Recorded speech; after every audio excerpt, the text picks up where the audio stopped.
Umaarangkada rin sa kita ang makukulay na kakaning ito.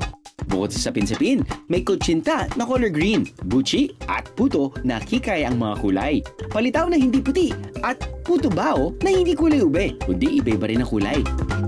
Kung anong dami ng kulay nito, ganun din daw karami ang benta. Nung ma-establish ko yung kakanin na business na yan, nag-a-average ako ng sales sa isang araw na minimum 25,000.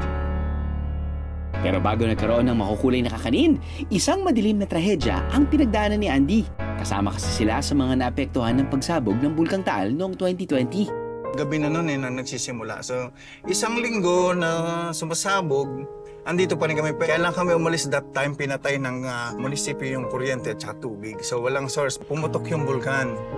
And nagkaroon ng COVID-19. So, hindi kami handa.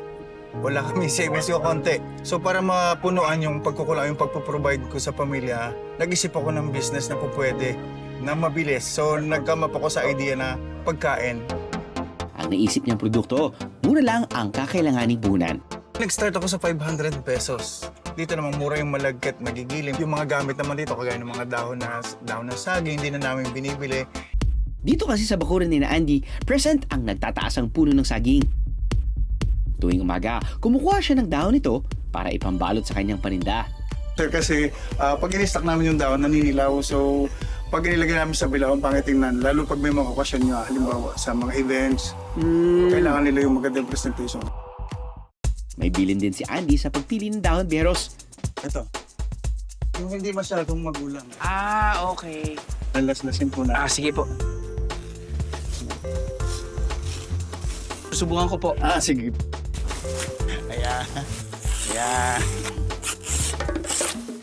Isa-isa nila itong pupunasan at ready na itong gamiting pambalot sa mga kakanin o ibang sapin sa kanilang mga bilao. Parang nangigitil si Sir. Po? Parang nangigitil. Alam mo, Gay, sinasabi ng kapatid ko parati yan, kapag mayroon akong ginagawa at may hinahawakan, parang Parang galit. galit na galit. Opo. Tapos Sir, lalagyan yung langis yung kamay. Okay. Sige po.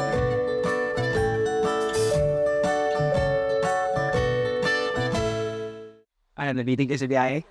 God! All you gotta do is just subscribe to the YouTube channel of GMA Public Affairs and you can just watch all the Behind the Drew episodes all day, forever in your life. Let's go! Yeehaw!